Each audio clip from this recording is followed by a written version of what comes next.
आज इस लेक्चर में आपको मिलेगा सेल डिवीजन या फिर सेल चैप्टर के सारे क्वेश्चंस हो जाएंगे इस लेक्चर में। तो बस कुछ ही देर, मुश्किल से 10 से 12 मिनट आप रुकिए, आपका सेल डिवीजन का चैप्टर या फिर मैं कहूँ कि cell the unit of life का जो चैप्टर के क्वेश्चंस हैं, उस क्वेश्चन के थ्रू हम इस चैप्टर को रिवाइज कर लेंगे। चलिए स्टार्ट करते हैं। सबसे पहला क्वेश्चन आता है कि who discovered the cell, who discovered the living cell. याद रखिएगा, सेल अगर केवल होता तो फिर आंसर जाता रॉबर्ट हुक, लेकिन यहाँ पे लिविंग सेल की बात हो रही है तो इसका आंसर जाएगा एंटन वैन लीवेनहुक। ठीक है। सेकंड क्वेश्चन है who formulated the cell theory. Schleiden and Schwann ने सेल थ्योरी दिया था। Who gave the cell theory and final shape. Rudolf Virchow ने सेल थ्योरी को एक तरह से कंक्लूजन और फाइनल शेप दिया था। नेक्स्ट है ओमनी सेलुला ई सेलुला जो स्टेटमेंट है, the statement omnis cellula e cellula statement was given by Rudolf Virchow. Omnis cellula e cellula है क्या? ओमनी सेलुला ई सेलुला ये कहता है कि भैया जो सेल आ रही है ना, ये सारी प्री एग्जिस्टिंग सेल है। मतलब सेल से ही तो सेल आएगा, इंसान से ही आएगा। पूरी तरह omni cellula e cellula statement दिया था कौन? रुडोल्फ वर्चो ने। नेक्स्ट है main arena of various cell activity of the cell is cytoplasm. मतलब ऐसी कहाँ पे है जो जहाँ ऐसी कौन सी जगह है जहाँ पे सेल की सारी या फिर मैक्सिमम या मोस्ट एक्टिविटी होती है? साइटोप्लाज्म में। नेक्स्ट है which non-membranous organelle is found in prokaryotes and eukaryotes। तो आंसर जाएगा राइबोसोम। राइबोसोम एक ऐसा नॉन मेम्ब्रेन सेल ऑर्गेनेली है जिसमें जो दोनों में प्रोकैरियोट्स और यूकैरियोट्स में पाए जाते हैं। Who first explained that cell division and new cells are formed from pre-existing cell? Rudolf Virchow ने। Next है which non-membranous cell organelle is found in animal cell and help in cell division? Centriole। याद रखिएगा, थोड़ा सा अच्छा point है। Who is responsible for extensive compartment? who is responsible for the extensive compartmentalization of cytoplasm in eukaryotic cells? आखिर eukaryotic cells में जो compartment system बनता है उसके लिए रिस्पॉन्सिबल कौन है? तो उसके लिए रिस्पॉन्सिबल है मेम्ब्रेन बाउंडेड सेल ऑर्गेनेल्स। ठीक। नेक्स्ट आता है हमारा fill in the blanks type के क्वेश्चंस। पहला है some organisms are composed of simple cells are called A organisms while other organisms are composed of many cells are called B organisms. तो A की जगह answer जाएगा unicellular, एक cell के बने हैं, और कुछ ज्यादा सेल के जो बने हैं वो मल्टीसेलुलर कहलाते हैं। ठीक है। सेकंड है dash a British biologist studied different types of animal cells and reported that cell had a thin outer layer which is today known as the plasma membrane. Theodor Son। ठीक है। Next is cell has the membrane bound nucleus is called A। तो A का answer जाएगा eukaryotics पास membrane bounded होते हैं। Whereas cell that lack membrane bounded nucleus are called B। B answer जाएगा prokaryote. Prokaryote से membrane bounded cell organelles नहीं होते हैं।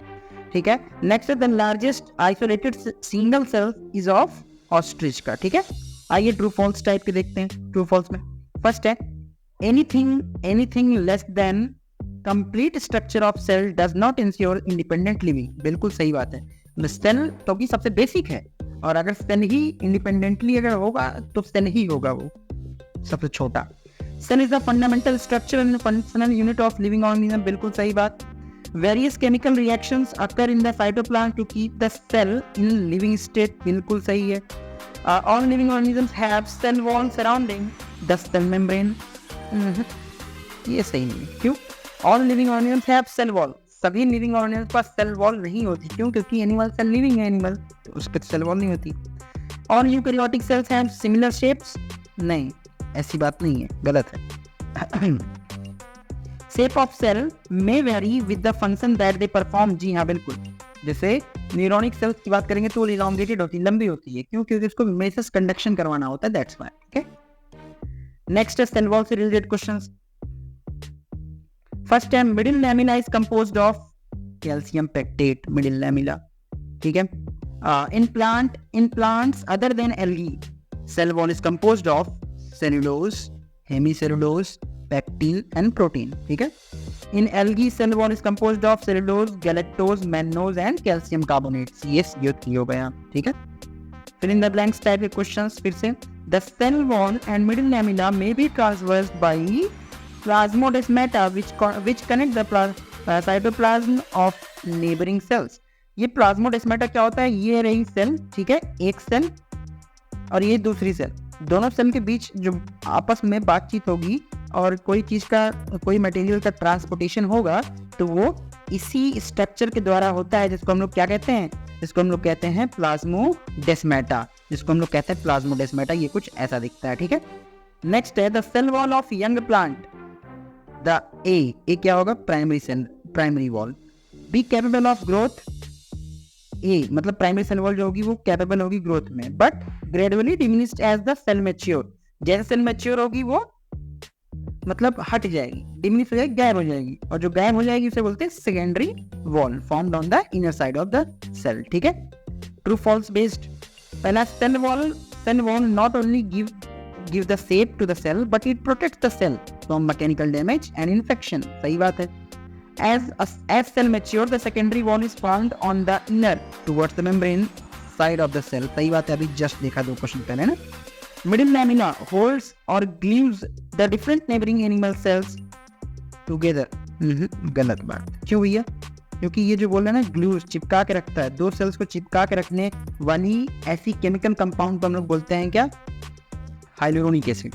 इसको हम लोग क्या बोलते हैं, हाइलुरोनिक एसिड। आपने एड्स में देखा होगा कि विटामिन सी सीरम है जिसमें हाइलुरोनिक एसिड्स हैं, ठीक है, इसको बोलते हैं हम लोग हाइलुरोनिक एसिड,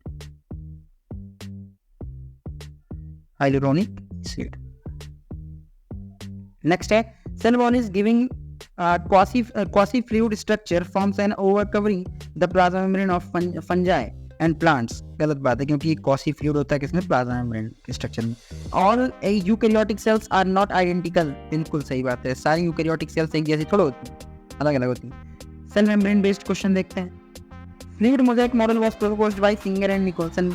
बहुत आता था पहले, नीट में बहुत आता था। सोडियम और पोटेशियम आयन जो पंप है is an example of active transport. बेटा एक्टिव ट्रांसपोर्ट वो ट्रांसपोर्ट है जिसमें एनर्जी का कंजप्शन हो, जिसमें एनर्जी कंजप्शन हो मतलब एनर्जी का यूज हो, ठीक है जी।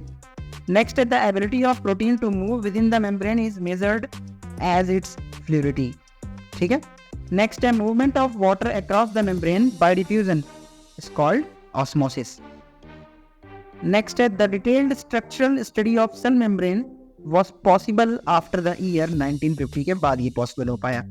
क्यों, क्योंकि तब सेल मेम्ब्रेन की डिस्कवरी किया सिंगर एंड निकोलसन ने, ठीक है। The cell membrane is composed of lipids that are arranged in bilayer. ये स्ट्रक्चर बड़ी फेमस है, एनसीईआरटी का डायग्राम ये वाला।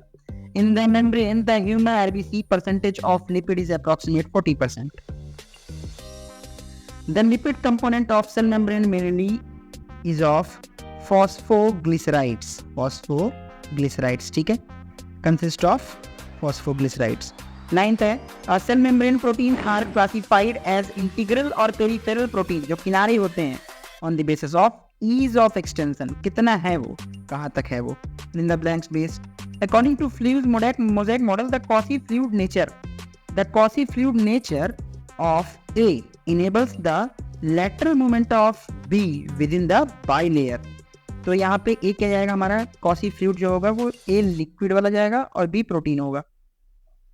Transport of molecule across the membranes without any requirement of energy is called passive transport. अभी मैंने बताया active में एनर्जी यूज होगी, पैसिव में यूज नहीं होगी। थर्ड है neutral solute can move across the membrane by the process of simple diffusion. Fourth है as A cannot pass through the non-polar bilayer, they require B to facilitate their transport across the membrane।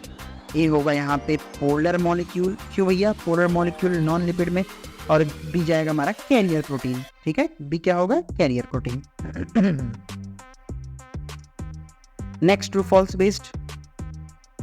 The fluid nature of cell membrane is help in the functions like formation of intercellular junction, सही है, cell growth सही है, cell division सही है, DNA replication गलत, DNA replication थोड़ा help करेगा, secretion सही है, ribosome synthesis ना, गलत। Next, the ratio of protein and lipids is same in all cell membranes, false, ये जरूरी नहीं। थर्ड है the integral proteins are partially और totally buried in the membrane. बिल्कुल सही बात है, जो स्ट्रक्चरल डायग्राम एनसीईआरटी का, ठीक है। The lipids are arranged in the membrane with the membrane with the polar head towards the inner side. बिल्कुल गलत, नॉन पोलर साइड होता है, ठीक है। चलिए, तो ठीक है, आज हमने cell the unit of life के क्वेश्चंस देख लिए, फटाफट सारे क्वेश्चंस खत्म कर लिए। नेक्स्ट पार्ट में सेल डिवीजन का चैप्टर करा दूंगा, ठीक है। तो ठीक है, यहीं तक थे हमारे आज क्वेश्चंस। तो मिलते हैं आपसे नेक्स्ट पार्ट में। अगला चैप्टर हमारा जो होगा टिश्यू चैप्टर का, स्ट्रक्चरल यूनिट इन एनिमल्स में हम टिश्यू चैप्टर के क्वेश्चंस कराएंगे नेक्स्ट लेक्चर में। इसी तरह आप लोग फटाफट अपने सारे चैप्टर्स रिवाइज करते रहिए विद क्वेश्चन, क्योंकि क्वेश्चन प्रैक्टिस करना बहुत ज़्यादा जरूरी है, ठीक है। मिलते हैं आपसे नेक्स्ट पार्ट में नेक्स्ट वीडियो के साथ। टिल देन आप मेहनत करते रहिए। Thank you so much.